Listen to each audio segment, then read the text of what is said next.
Hello everyone, welcome to ज्ञान साम्राज्य। और ज्ञान साम्राज्य के इस वीडियो में हम लोग डिस्कस करेंगे 8 सितंबर के करंट अफेयर्स पे। तो चलिए शुरू करते हैं आज का करंट अफेयर्स। तो पहला प्रश्न है, भारत और रूस सेना के बीच द्विवार्षिक समुद्री युद्ध अभ्यास इंदिरा नेवी बंगाल की खाड़ी में आरंभ किया गया, यह कौन सा संस्करण था? ऑप्शन ए 10वां, ऑप्शन बी 11वां, ऑप्शन सी 12वां और ऑप्शन डी 13वां। तो इसका सही उत्तर होगा ऑप्शन बी 11वां। ये कौन सा संस्करण था? 11वां।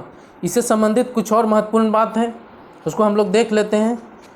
तो इस युद्ध अभ्यास का आयोजन 4 सितंबर से 5 सितंबर 2020 ईस्वी तक कहाँ पे हुआ? बंगाल की खाड़ी में। इस संयुक्त नौसैनिक युद्धाभ्यास की शुरुआत 2003 में हुई थी। इसमें भारतीय नेवी की तरफ से डिस्ट्रॉयर शिप रणविजय, स्वदेशी फ्रिगेट्स सह्याद्री और फ्लीट टैंकर शक्ति हिस्सा ले रहा है। रूस की राजधानी कहाँ है दोस्तों? मॉस्को। और रूस की मुद्रा क्या है? रूबल। रूस के प्रधानमंत्री कौन है? Vladimir Putin. और भारत और रूस की शंघाई सहयोग संगठन SCO की बैठक अलग से यह फैसला लिया गया है कि वह पाकिस्तान के साथ नो आर्म्स सप्लाई पॉलिसी को जारी रखेगा। ये जो भारत और रूस के बीच SCO में जो बैठक हुई, वहाँ पे ये फैसला लिया गया। क्या लिया गया?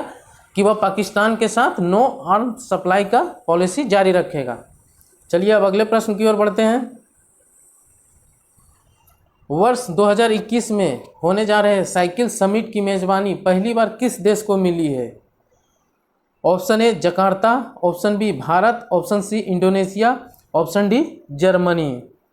तो इसका सही उत्तर होगा दोस्तों ऑप्शन बी भारत। पहली बार भारत को साइकिल समिट की मेजबानी करने का मौका मिला है 2021 का। देखिए, भारतीय साइकिलिंग के लिए महासंघ CFI पहली बार साइकिलिंग समिति की मेजबानी करने जा रहा है। CFI ने 1 सितंबर को कहा है कि वह दिल्ली, मुंबई और बेंगलुरु में पहली बार साइकिलिंग समिट करेगा। कहाँ कहाँ करेगा? दिल्ली, मुंबई और बेंगलुरु में। साइकिलिंग फेडरेशन ऑफ इंडिया के अध्यक्ष कौन है? परमिंदर सिंह ढींगसा। इसका मुख्यालय कहाँ है? नई दिल्ली। चलिए अब अगले प्रश्न की ओर बढ़ते हैं। अगला प्रश्न है, कहाँ स्थित 2000 वर्ष पुराने अवशेष को राष्ट्रीय महत्व का घोषित किया गया है?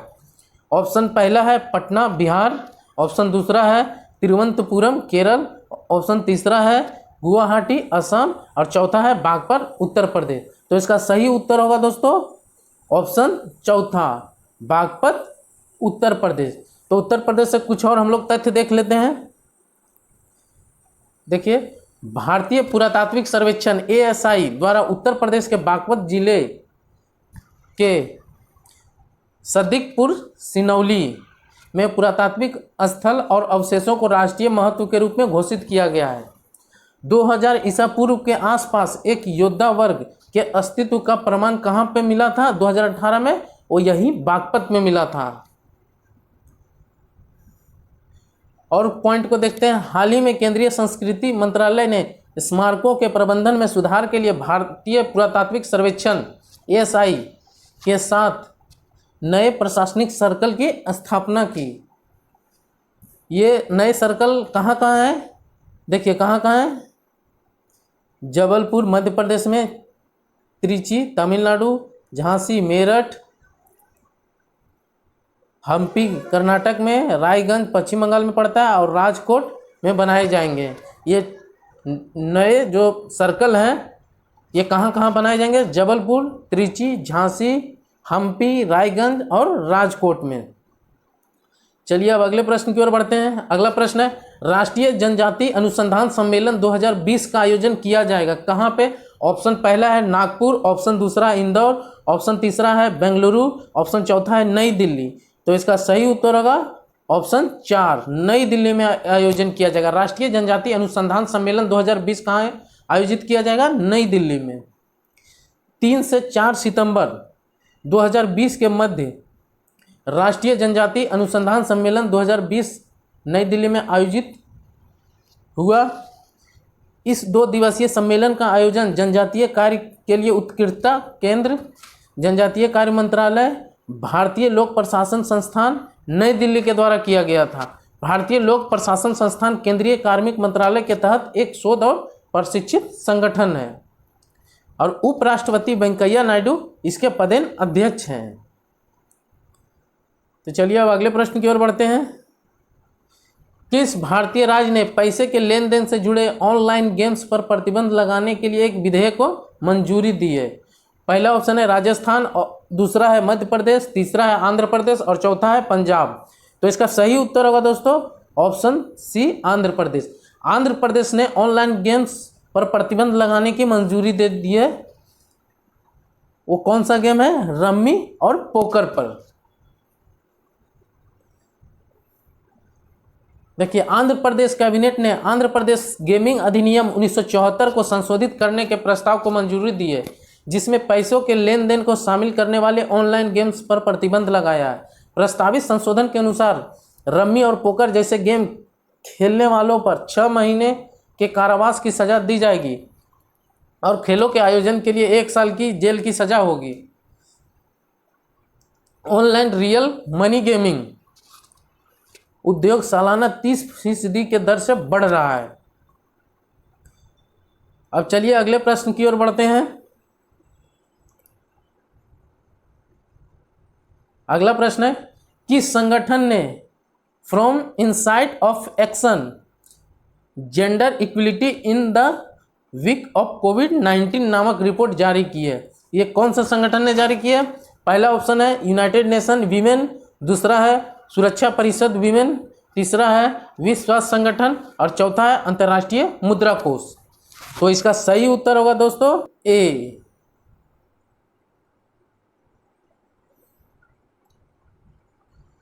चलिए अब अगले प्रश्न की ओर बढ़ते हैं।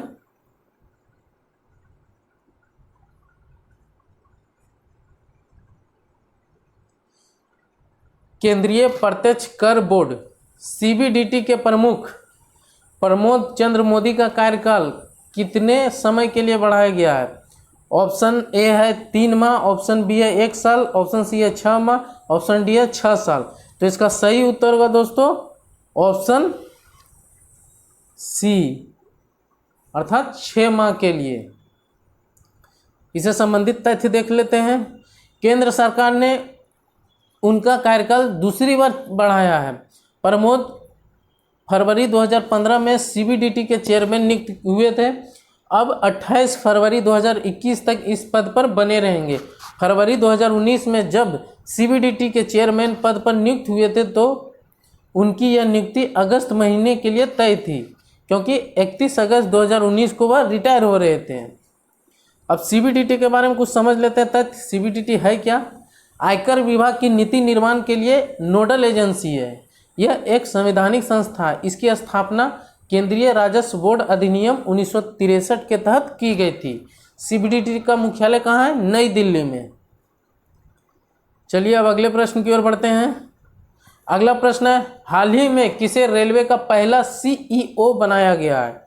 रेलवे का पहला सीईओ किसे बनाया गया है?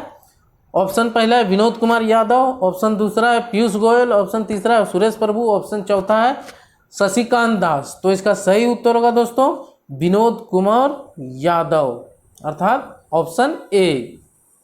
देख लेते हैं इससे संबंधित कुछ तथ्य। वीके यादव इससे पहले रेलवे बोर्ड के चेयरमैन थे।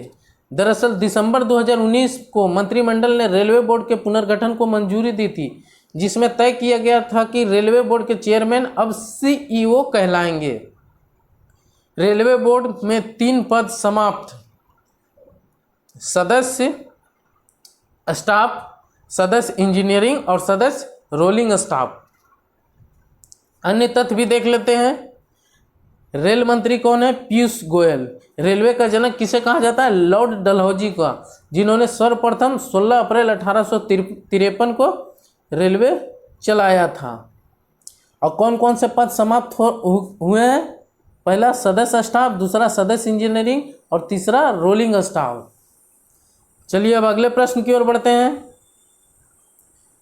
अगला प्रश्न है, नीले आसमान के लिए स्वच्छ वायु का अंतर्राष्ट्रीय दिवस कब मनाया जाता है?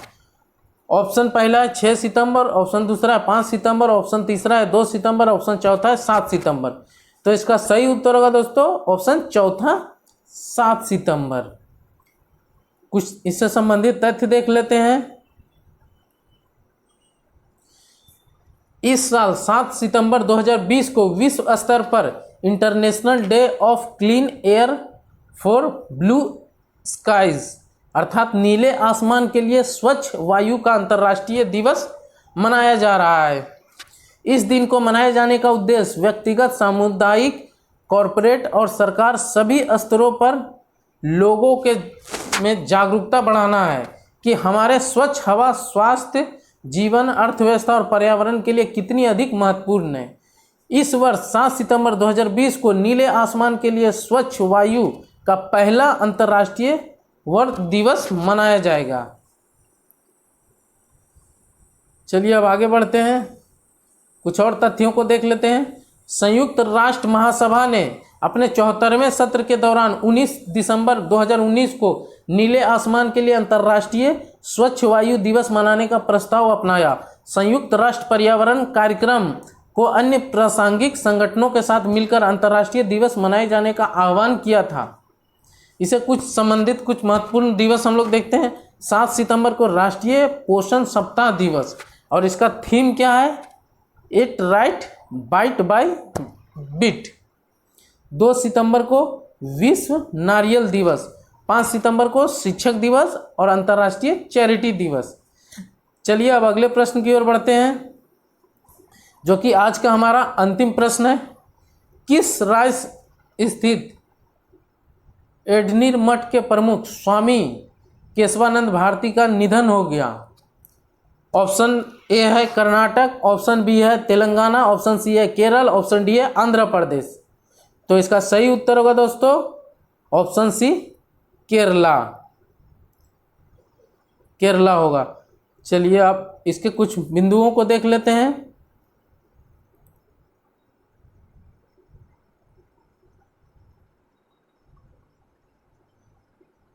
देखिए, केरल स्थित एंडीर मठ के प्रमुख स्वामी केशवानंद भारती का 6 सितंबर को निधन हो गया। स्वामी जी ने 1972 के 29वें संविधान संशोधन अधिनियम को चुनौती देते हुए केरल सरकार द्वारा मठ की संपत्ति पर कब्जा करने के कदम पर सवाल उठाया था, जिस पर सुप्रीम कोर्ट की संवैधानिक पीठ ने अपने एक ऐतिहासिक फैसले में कहा था कि संसद संविधान के मूल ढांचों में बदलाव नहीं कर सकती है। तो आज के लिए इतना ही, धन्यवाद।